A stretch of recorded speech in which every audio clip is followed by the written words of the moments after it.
সামরিক শাসকের হাত ধরে দলটির জন্ম। পার্টি প্রধানের ইমেজ সংকট শুরু থেকেই।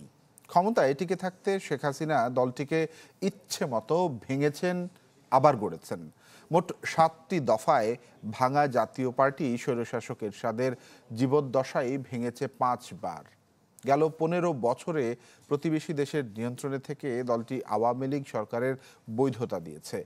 গৃহপালিত বিরোধী দল হয়ে ক্রমেই জনবিচ্ছিন্ন হয়েছে। এমন বিশ্লেষণে রাষ্ট্রবিজ্ঞানীরা বলছেন, রাজনীতিতে জাতীয় পার্টির আর কোনো ভবিষ্যৎ নেই। আমি পার্টির চেয়ারম্যান দায়িত্ব থেকে জিএম কাদের এবং মহাসচিব মুজিবুল হক চন্নুকে অব্যাহতি প্রদান করলেন। অবান্তর কথা, এগুলি একদম অশিক্ষিত মানুষের মতো যে কোনো ব্যক্তি কথা বলতেই পারে। যে কোনো সমাজ যে আমরা ভালো করব, এই অঙ্গীকার নিয়ে আমাদের এই কাম শেষ। হুসেইন মোহাম্মদ এরশাদের গড়া জাতীয় পার্টিতে বিভাজন আর বিভক্তি নতুন কিছু নয়। এরশাদের জীবদ্দশায় দলটি ভাঙে 5 বার, তার মৃত্যুর পর ভেঙেছে আরও কয়েক দফা।